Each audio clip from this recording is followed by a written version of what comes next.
Policy बाजार पर 1 करोड़ रुपए का टर्म लाइफ इंश्योरेंस केवल 450 रुपए महीने से शुरू। अपने मेहमान जो हमारे साथ जुड़े हैं उनसे आपको मिलवाते हैं। हमारे साथ रीना गुप्ता हैं जो कि आम आदमी पार्टी की प्रवक्ता हैं, आरती मेहरा नेता बीजेपी हैं, मनोज मिश्रा वरिष्ठ पत्रकार हमारे साथ जुड़ गए हैं और हमारे साथ भूपेश यादव हैं जो कि कांग्रेस के प्रवक्ता हैं। आरती जी, सबसे पहले मैं आपके पास यहां पर आता हूं। मनोनीत पार्षदों को पहले शपथ क्यों यहां पर आखिर दिलवाई गई? अगर नहीं दिलवाई जाती तो इतना हंगामा ही नहीं होता। हंगामा जिन्हें करना है उन्हें तो हर बात पे करना है, वो तो हताश किसी और बात पे है। असली बात ये है कि अराजक लोग हैं, अराजकता उन्हें फैलानी है। वो जितने नंबर चाहते थे, 230 का दावा करते थे, 134 आए, टक्कर की सरकार बन रही है। हमारे मनोनीत 10 पार्षदों का करने का अधिकार है जो कि लेफ्टिनेंट गवर्नर के हाथ में होता है। इन्होंने भी पिछली बार 30 अपने मनोनीत करे थे, 14 इनके विधानसभा से भी आते हैं, तो ये कुल हो जाते हैं 151 और हम कुल हो जाते हैं अपने मेंबर पार्लियामेंट्स को मिला के 122। अब ऐसे में या तो ये घबराए हुए हैं कि इन्हें ऐसा लगता है कि अंदर से कोई इनके टूट-फूट ना हो जाए, इनके मेयर के कैंडिडेट को या डिप्टी मेयर के कैंडिडेट को इन्हीं के अंदर के लोग लाइक नहीं कर रहे या जो भी कर रहे हैं। नहीं तो संवैधानिक व्यवस्था से जो पीठासीन अधिकारी मनोनीत किया गया है उसके ऊपर सवाल उठाने का कोई सवाल ही नहीं उठता। नहीं, वो तो आरोप ये भी लगा रहे हैं ना आरती मेहरा जी कि आप मनोनीत पार्षदों को वोट कराने की कोशिश कर रहे थे। वोट करने का उनका अधिकार होगा तो वो जरूर करेंगे, जो अधिकार होता है, पहले भी होते हैं। अभी आज की डेट में सबसे पहले उन्हें आज शपथ लेने देते। शपथ इनके भी काउंसलर्स हैं, हमारे भी काउंसलर्स हैं और 10 एल्डरमैन भी हैं। अब उनको आप शपथ लेने देते, उसके बाद की कार्यवाही बाद में करते। मतलब शपथ जैसी चीज को कभी भारत के इतिहास में किसी इलेक्टेड बॉडी के साथ, छोटी से लेके बड़ी तक, ऐसा नहीं हुआ होगा कि शपथ को ही रोकने की कोशिश की हो। ये अराजक गुप्ता जी बताइए, शपथ तो लेने देते आप, शपथ के बाद आगे क्या होता वो तब की बात तब देखी जाती। यहाँ तो शपथ को लेकर ही हंगामा हो गया। देखिए, आप पूरी क्रोनोलॉजी समझिए। पिछले 15 साल से दिल्ली में भारतीय जनता पार्टी का एमसीडी में कुशासन भ्रष्टाचार चल रहा था। भारतीय जनता पार्टी को भली भांति पता था कि इस बार चुनाव में उनको दिल्ली की जनता निकाल के बाहर फेंकेगी। पहले तो इन्होंने इलेक्शन पोस्टपोन कराए, डिलिमिटेशन कराया, जो हथकंडे अपना सकते थे ये सारे हथकंडे इन्होंने अपनाए, एमसीडी का एक्ट चेंज किया। उसके बाद भी जब ये दिल्ली में दिल्ली की जनता ने इनको मैंडेट नहीं दिया, ये दिल्ली में हारे, वो हार को ये एक्सेप्ट करने के लिए तैयार नहीं है। आप देखिए 2-3 दिन से इनका पूरा जो इनकी कॉन्स्पिरेसी शुरू हो चुकी है। पहले जो मनोनीत पार्षद थे, मनोनीत पार्षद हमेशा से एमसीडी का ये चला आ रहा है कि मनोनीत पार्षद पूरी दिल्ली से चुने जाते हैं। ऐसा नहीं है कि 3 जोन जिसमें भाजपा कमजोर है, वो 3 जोन से आप मनोनीत पार्षद चुने, पहली बात। दूसरी बात, हमेशा से दिल्ली की चुनी हुई सरकार के साथ सलाह मशवरा करके मनोनीत पार्षद के नाम एलजी साहब ने अप्रूव किए। इस बार से इन्होंने एक नया ट्रेंड चला दिया। जो प्रिजाइडिंग ऑफिसर होता है, पीठासीन अधिकारी जो होता है, वो सबसे सीनियर मोस्ट पार्षद होता है, हमेशा से एमसीडी के इतिहास में चला आ रहा है। वो भी आज इन्होंने तोड़ा, गैर कानूनी असंवैधानिक तरीके से अपने एक पार्षद को पीठासीन अधिकारी बनाया। तो आप देखिए कि शुरू से भारतीय जनता पार्टी, चाहे दिल्ली हो चाहे कोई और स्टेट हो, जब भी Bharatiya Janata party mandate loose करती है तो एक लोकतंत्र में, प्रजातंत्र में जो एक एक्सेप्ट कर लेना चाहिए आपको कि जनता ने आपको नहीं चुना, उसके बाद हथकंडे अपनाना, जो नहीं रीना जी, ये भी आप समझाइए कि आज जो हंगामा यहाँ पर हुआ मनोनीत पार्षदों को लेकर, अभी शरद शर्मा भी हमारे बता रहे थे कि अगर जैसे कि आरोप आम आदमी पार्टी लगा रही है कि उनको वोट डलवाने की कोशिश हो रही थी, वोट डलवा भी देते, अगर होती भी कोशिश, तब भी तो आप ही का मेयर बनता। नहीं तो क्यों डलवा देते सर? ये तो आप भी अजीब सी बात कर रहे हैं। नहीं, इसको आप बाद में इस मुद्दे को आप उठा सकते थे। ऐसा हुआ नहीं। अगर ऐसा हो भी जाता ऐसा हुआ नहीं, अगर हो भी जाता तो इस मुद्दे को तो आप उठा सकते थे, तब भी मेयर तो आपका फिर भी बन रहा था। ये अंदर से हिले हुए जोड़ इन्हें तोड़ डर चल है रही कि थी। इनके बोलने टूट दीजिए हो आरती रही जी, है। शांत होइए, मुझे बोलने दीजिए, मैं बीच में नहीं रीना बोलती जी थी। बोलिए मुझे बोलने के दीजिए अलावा बोलिए, आरती जी, बोलिए। शांत हो जाइए। आरती जी, अब आरती जी इनकी बात रखने दीजिए, फिर मैं आपके पास भी आता हूं जी। देखिए इन्होंने क्या करा, पहले कांग्रेस के साथ साठगांठ करी इन्होंने, कांग्रेस के साथ इन्होंने जोड़ तोड़ करके और पैसे कांग्रेस को देके उनके पार्षदों को वॉकआउट करवा दिया। ये क्यों करवाया, इस पे सवाल उठाए जाने चाहिए। तो जो ये कहते हैं ना बाय हुक या बाय क्रुक, कुछ भी हो जाए, ये इनकी पूरी कोशिश है कि स्टैंडिंग कमेटी हो, मेयर हो, कुछ ना कुछ करके सारे असंवैधानिक गैर कानूनी तरीकों से इन्होंने, और जब वो भी नहीं हुआ तो इन्होंने मारपीट शुरू कर दी।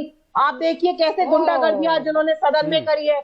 हमारे पार्षद जो हैं उनका खून निकल रहा है, प्रेस कॉन्फ्रेंस शायद आपने देखी होगी। मारपीट करना, गुंडागर्दी करना, ये तो भारतीय जनता पार्टी के डीएनए में लिखा हुआ है। और जनता के मैंडेट को एक्सेप्ट ना करना, ये भी इनका डीएनए है। चलिए, अगर ये आप जनता के, आप चुनाव खत्म हो गया, आप हार गए, आप अपनी आरती हार जी इस मान पर ली। आप अपना जवाब दीजिएगा। भूपेश जी भी हमारे साथ हैं, बिल्कुल, भूपेश जी भी हमारे साथ हैं, कांग्रेस प्रवक्ता हैं। भूपेश जी, आप कांग्रेस अपने आप को क्यों इससे अलग कर रही है? आप क्या आम आदमी पार्टी की वजह से इसको अपने आप को अलग कर रहे हैं? आम आदमी पार्टी तो साठगांठ का आरोप लगा रही है बीजेपी के साथ आपकी। नहीं, संवैधानिक पद पे बैठे हैं अरविंद केजरीवाल जी, अगर हम ऐसा कुछ आरोप है तो उसकी जांच करा लें। किसने इन्हें रोका है उसकी जांच कराने के लिए? ये दोनों ही पार्टियां, आप पार्टी और बीजेपी पार्टी, इनका लोकतांत्रिक परंपराओं मान्यताओं में कोई विश्वास नहीं है और ना ही ये इन्हें सरकारें चलानी आती है। आप देख रहे हैं इनके इस युद्ध से दिल्ली को कितना नुकसान हो रहा है। आपने पिछले 8 साल से आप देखा है, केजरीवाल जी रो के सेंटर को गाली देते हैं, सेंटर वाले इनको कहते हैं। इन्हें सरकार चलानी नहीं आती है, इन्हें सीखना चाहिए, शीला दीक्षित जी से सबक लेना चाहिए। शीला दीक्षित जी सेंटर में थी, तो स्टेट में थी, बीजेपी की पार्टी, बीजेपी सेंटर में थी, तब भी उन्होंने अच्छे से शासन चला के दिखाया। रही पार्षदों की बात जो ये कह रहे हैं, हमने कल ही डिसाइड कर लिया था कि हम मेयर की इलेक्शन में अपने आप को अलग रखेंगे उससे, और हमने वही जो हमारी पार्टी ने डिसीजन लिया था कि हम अलग रखेंगे, आज हमने उसको, हम वहां से वॉकआउट कर गए। हमने जो नहीं, हमें तो वॉकआउट डिसीजन लेना करने का था, फायदा क्या हुआ? फायदा ये हमें डिसाइड, ये हमारी पार्टी ये थोड़ी डिसाइड करेंगे नहीं, तो आप कि बता हमें क्या दीजिए ना। करना है या नहीं। ये हमारी रणनीति है, हम नहीं पार्टिसिपेट करना चाहते। इन दोनों चुन के आए, जनता ने इनको चुना है, कुछ को उनको चुना है, तो ये डिसाइड करें क्या करना है इन्हें। तो मेयर बनाए और काम करके दिखाएं। कांग्रेस को बीच में घसीटने की क्या जरूरत है? चलिए, कांग्रेस को बीच में घसीटने की जरूरत नहीं है। यहाँ पर आपके पास पार्षदों के नंबर ज्यादा हैं, तो आप जो है काम करके दिखाइए। आरती जी, मैं आपके पास लौटूंगा, लेकिन कुछ सवाल हैं जो आम आदमी पार्टी लगातार उठा रही है। मनोज मिश्रा जी, आपसे मैं ये पूछना चाहूंगा, इस पर आप थोड़ी स्पष्टता दीजिए। आम आदमी पार्टी लगातार ये कह रही है कि जो रिवाज रहे हैं, जो होता आया है, उसको यहाँ पर बीजेपी पलट रही है। पीठासीन अधिकारी सबसे वरिष्ठ होना चाहिए, पहली बात। शपथ पहले जो है यहाँ पर जो निर्वाचित पार्षद हैं उनको दिलानी चाहिए। क्या सही है, क्या गलत है, आप बताइए जरा।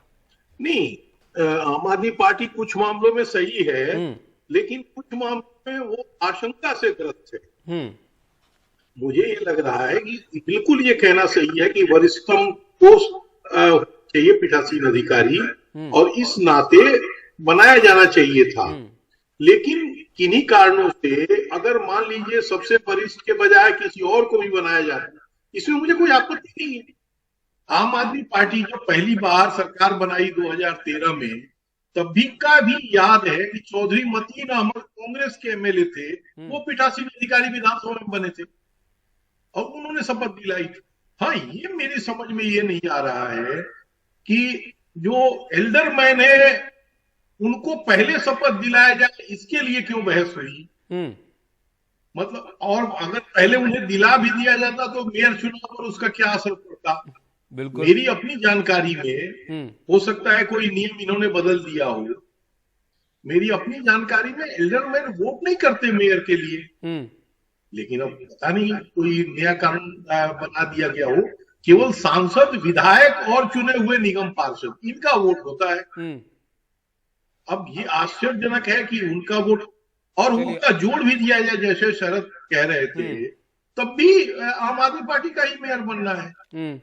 आज के परिदृश्य को देख के तो अगले 5 साल का नगर निगम का दृश्य दिख रहा है कि यहाँ काम कुछ नहीं होना है, केवल एक दूसरे पर आरोप लगेंगे, गाली गलौज होगा, मारापीटी होगी। जो सब दिल्ली में कभी नहीं हुआ वो दिल्ली में होने जा रहा है। आरती जी, अब आप इसका जवाब दीजिए। अब मैं आपके पास यहाँ पर लौटूंगा।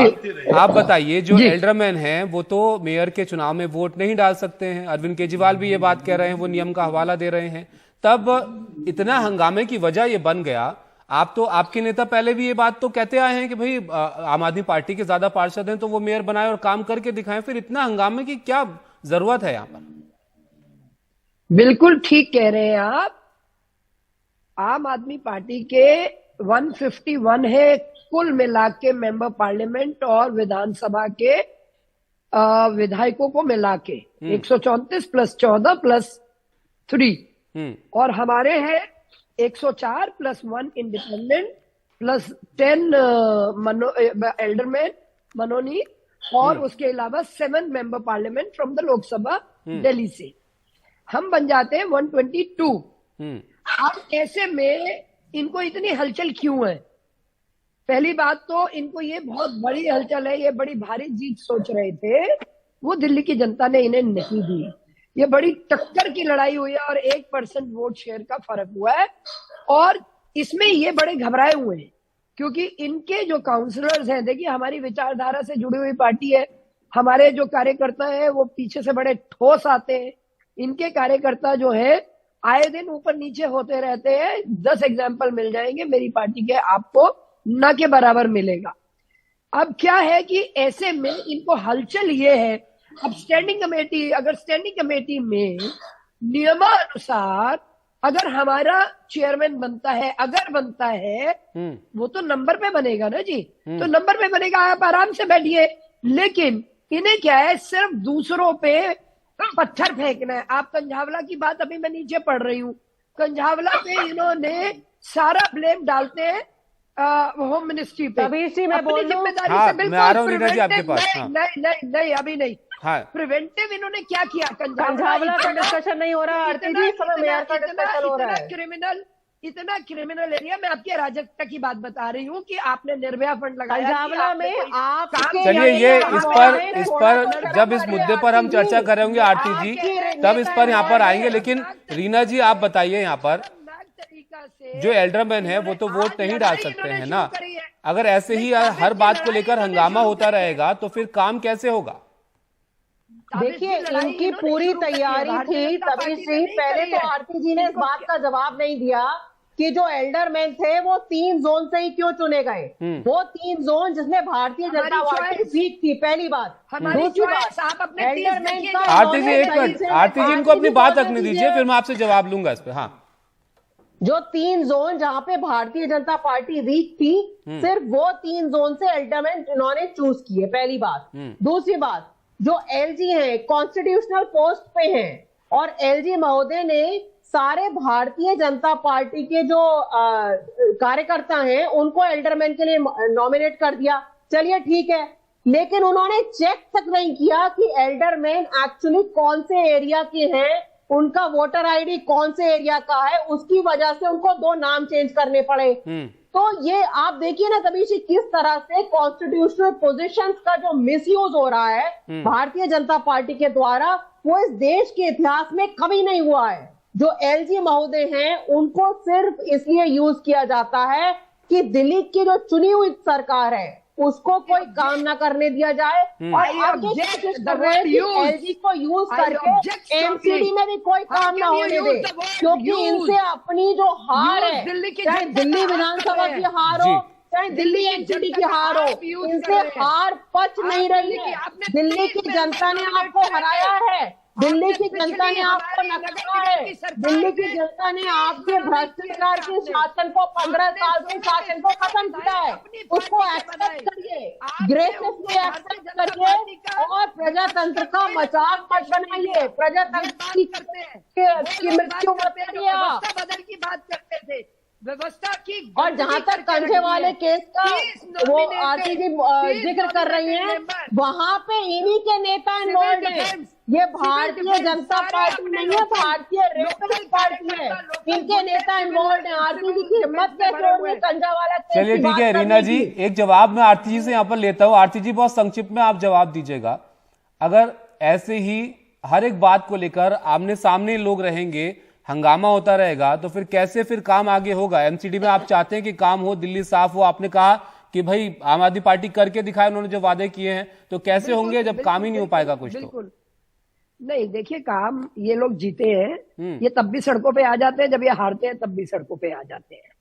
इनका अब इनकी जिम्मेदारी है कि हाउस चले। दे आर इन नंबर्स, चाहे थोड़ा ही गैप है लेकिन नंबर इनके पास है। इन्हें शान से करवाने चाहिए और शान से इनको पूरा हाउस में सबकी शपथ होनी चाहिए। अब मुझे लगता है एलजी के साथ बैठ के, एलजी दोनों पार्टियों के प्रमुख लोगों को बुला के बैठ के पूरी डिस्कशन करेंगे, जिसमें कॉन्स्टिट्यूशनल एक्सपर्ट्स भी बैठेंगे और आपकी एक एक जो बात है वो तय हो जाएगी। मैं बताना चाहती हूँ, ये बात कर रही है हमारे 10 एल्डरमैन की। जब पीछे निगम हमारी थी तो इन्होंने 30 एल्डरमैन अपॉइंट किए थे। इनके 14 जो विधायक आते हैं, ये विपक्ष को रिप्रेजेंटेशन नहीं देते, ये 14 के 14 अपने भरते हैं। जबकि पूरे देश में नॉर्म है कि अगर विपक्ष कमजोर भी होता है तो भी उसको लाइव रखने के लिए, एक प्रथा को रखने के लिए। बट इनका प्रथा में, नॉर्म्स में, व्यवस्था में कोई विश्वास ही नहीं है। ये तो अनार्किस्ट लोग हैं। ये तो लगातार ये कहते हैं कि हाँ हम अराजक हैं। शुरुआत आज इन्होंने करी, जब वो 4 लोग अपनी शपथ ले चुके थे तो ये सारे के सारे टेबल पे आए, मंच पे आए, जहां पे पीठासीन अधिकारी प्रिजाइड ओवर कर रही थी, presiding officer who's been nominated by the lieutenant governor. वो तो उसके ऊपर भी सवाल आम आदमी पार्टी के हैं कि पीठासीन अधिकारी जो है वो वरिष्ठ होना चाहिए था। चलिए मेरे टाइम ये तो मेरे टाइम पे एक बात बताती हूँ। मेरे टाइम पे जब मैं मेयर बनी थी, हमारा नंबर 184 था आउट ऑफ 272। तो कांग्रेस के ही पुराने एक जो सीनियर इनके लीडर ऑफ द हाउस थे, रामकिशन जी, उन्हें पीठासीन अधिकारी बनाया गया। चलिए आपने कांग्रेस का नाम यहाँ पे लिया तो भूपेश जी से पूछ लेता हूँ। भूपेश जी, अभी की स्थिति को देखकर कुछ कहना चाहेंगे? अभी की स्थिति देखकर साफ जाहिर है कि आने वाला समय दिल्ली की जनता के लिए भारी है। इन्हें काम से कोई मतलब नहीं है, यही तू मैमा इन्हें करना है।